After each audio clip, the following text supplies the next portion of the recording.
Amigos de Letra Capital, estamos con la escritora Victoria Guerrero para hablar de su más reciente libro Y la muerte no tendrá dominio, publicado por el Fondo de Cultura Económica. Si quieren ya pueden entrar en libros. ¿Cómo estás, Victoria? Hola Carlos, ¿qué tal?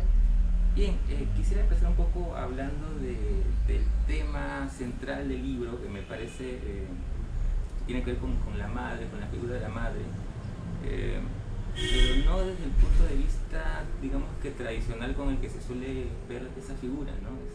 Sino al contrario, es una mirada más bien cuestionadora.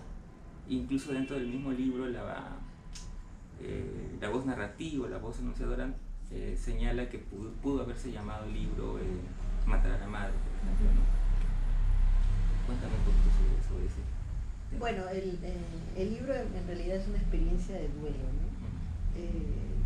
Debido, bueno, si quieres un dato biográfico, a la muerte de mi propia madre, ¿no? Y es a partir de esa experiencia, ¿no?, un poco reflexionar sobre la posición de este, digamos, sujeto, el sujeto materno en la cultura, ¿no?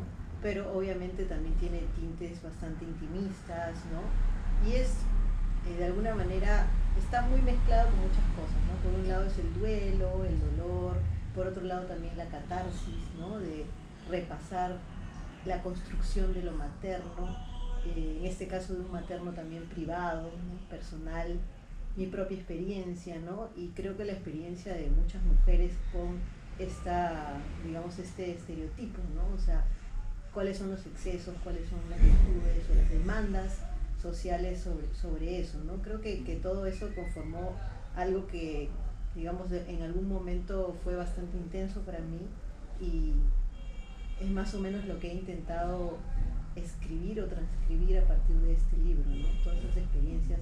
Y por eso el libro también tiene partes que son como un poquito más ásperas, en la experiencia de lectura me refiero, ¿no?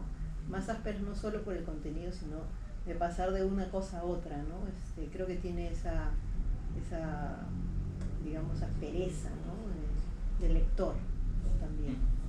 Claro, ahora que mencionas que, claro, el tema también tiene que ver con la muerte, también tiene que ver con los hospitales, con los médicos, con el sistema de salud en general, ¿no? Incluso hay una parte muy dura, si se quiere, de ciertos términos o jerga médica, ¿no? Como por ejemplo esta palabra de definición cuando va a llegar al final de una vida, ¿no? Claro, ahí yo leí este libro, ¿no es cierto?, que hablaba justamente del testimonio de este doctor, ¿no?, en su experiencia con los hospitales, ¿no?, de salud, ¿no es cierto?, del Estado, ¿no? Entonces, y claro, la experiencia también mía había sido allí, ¿no? Y creo que es la experiencia de cualquier peruano promedio, ¿no? O sea, de cualquier peruano, o sea, con el hospital, con el seguro social, o sea, son experiencias que tenemos, creo que el 90%, ¿no? Y esa experiencia siempre es una experiencia, digamos, de una burocracia, para mí, en mis términos, perversa, ¿no? Perversa, porque es, digamos, no puedes ver a la muerte como algo, digamos, un sentido de la propia vida, ¿no?, sino que tienes que verla como algo malo, ¿no?, como algo malo, como algo terrible, ¿no? Ya en sí es terrible perder a alguien con el cual te sientes cercano, ¿no? Y ellos, digamos, ahondan más en eso, y claro, te separan también de tu propio luto, ¿no?, porque tienes que estar al pie haciendo cosas que no deberías hacer, ¿no?, en lugar de acompañar a quien se va, ¿no? Y de alguna manera también, digamos, despedirte, ¿no? Pero es como esa experiencia tan ruda, ¿no?, que uno se tiene que, digamos, volver también sumamente fría, ¿no? Porque te cuento solo una experiencia cuando yo estaba ahí, ¿no? Una mujer que estaba al lado de la cama de mi madre comenzó a llorar, ¿no?, como loca, porque pues estaba ahí con no, creo que era su mamá o algo así, ¿no? Y la vio, ¿no? Cuando la vio se impresionó muchísimo, ¿no? Porque claro, estás en la sección que es la UCI, pero de la emergencia, ¿no? Entonces las personas están entubadas por todos lados. Y cuando la vio ya se impresionó y comenzó a llorar, ¿no? Entonces era como, bueno, era un llanto si quieres escandaloso, llámalo, ¿no? Pero un llanto comprensible, digamos, en esta situación, claro, pero hay numerosos pacientes, ¿no? Entonces viene la enfermera y le dice, no llore, ¿no ve que así la pone más nerviosa? ¿No? O sea, ese tipo de, digamos, de reacciones son las que te dan ganas no sé, o sea, te inundas de una rabia, de una cólera, ¿no? O sea, digamos, son los últimos llantos de una mujer que no puede, digamos, contener, pues, ¿no? Ese momento para ella se impresiona, ¿no? Otros no. Entonces, esa, digamos, esa dureza de la otra, ¿no? Para contenerla en ese momento, pues, es escalofriante, ¿no? Ahora, también me parece interesante esta figura simbólica de la coneja y su cría, ¿no? La celadora, la llama la narradora, y la cría, si no me equivoco, se llama Estremecido. Sí. ¿No? Que es muy interesante este juego, no sé si me equivoco, corrígeme, pero es como una especie de juego de espejos, es decir, la madre coneja con la cría. Sí, que todos están medio muertos, ¿no? Todos están medio muertos y digamos ahí creo que era la conexión un poco con la muerte, ¿no? Algunos han interpretado como un medio aborto, ¿no? Que está allí, ¿no? Sobreviviendo o medio muerto, ¿no? Porque claro, es una especie de digamos, personaje que no se ha construido como ser humano completo, digamos así, ¿no? Entonces, era un poco también la experiencia, como tú dices, de espejo, de paralelo, ¿no? De una madre, ¿no? Que es la celadora con esta, que es la vigilante de alguna forma, pero que también es oprimida por otro, ¿no? Y esta bebé que es raptada por la protagonista, si quiere, la narradora, en todo caso, ¿no? Y es hablar también de la muerte, ¿no? Es hablar de la muerte en otros contextos. Creo que yo tenía la intención de hablar de la muerte en muchos contextos, ¿no? O sea, no solo la muerte privada, íntima de cada uno de nosotros, sino también, bueno, y la muerte burocrática, como tú ya has mencionado, en los hospitales peruanos, ¿no? Sino una muerte más, ¿no? Más amplia, ¿no? En el sentido de los asesinatos políticos, ¿no? Ideológicos. En ese sentido también el contexto de la Alemania, ¿no? Aparece como un fantasma o una sombra, ¿no? Porque digamos toda esa escena que tú has retratado digamos, transcurre en Alemania, ¿no? Entonces digamos es un poco también hablar del origen de digamos qué es la muerte, ¿no? Y a quienes debemos acusar o culpar o perdonar, eximir, ¿no? Si se puede seguir viviendo con algún tipo de opresor, ¿no? Que sea algo tuyo además, ¿no? Tu madre o tu padre, ¿no? Y respecto al proceso creativo, digamos, ¿cómo si este tema o esta urgencia de plasmar el tema le dices la forma que tiene finalmente el libro, ¿no? Prosas, ciertos aritos bíblicos también por momentos?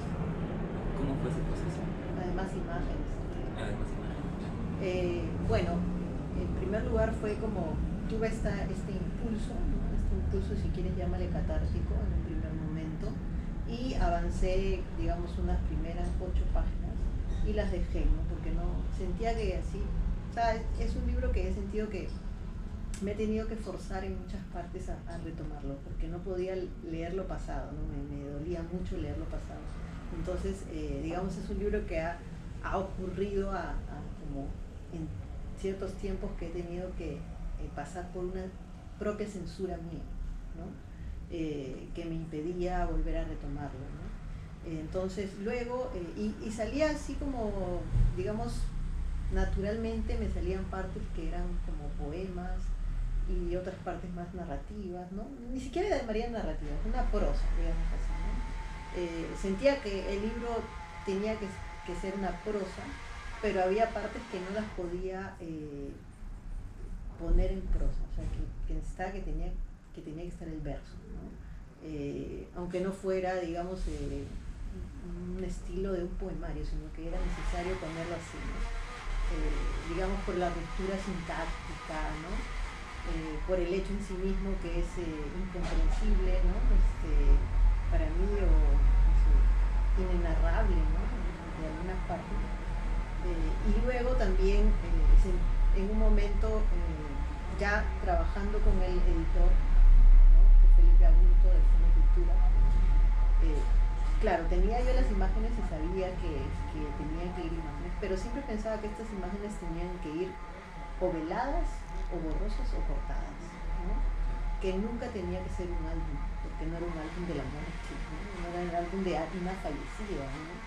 Sino, el reverso, en realidad. por eso, ¿no? Por eso las imágenes, salvo una, van en reverso, ¿no? Y el reverso era como esta sugerencia de saber que hay algo detrás, pero en realidad lo que queda del sujeto son sus huellas, ¿no? Y sus huellas son su letra, ¿no? Su caligrafía, sus viajes, ¿no? Otras cosas que están aportando las partes de atrás, ¿no? de esas fotografías, ¿no? Y al final revelar a la persona, si se quiere, pero desde su pequeñez, ¿no? Cuando no era demandada sobre estas cosas aún. Bueno, quizás sí, pero digamos desde un punto que consideramos más paradisíaco o puro, si se quiere, ¿no? Dijiste en alguna entrevista, si no me equivoco, que era tu libro más emocional. Tiene que ver con lo que me decías hace un rato, ¿no? Sí, sí, claro, ¿no? O sea, creo que el detonante de todo eso fue que, como está escrito ahí también, que está escrito además a partir de una narradora y de un personaje construido que es la poeta, ¿no? Que es como este doblez, ¿no? De alguna forma. Y esta historia también, que me gusta a mí, que es la historia, si quieres, llámala grotesca o esperpéntica, ¿no? O sea, creo que es una parte de mi imaginación, de mi fantasía que estaba ahí, que salió bien natural, la verdad, ¿no? Bueno. Eso, que era tu libro más emocional.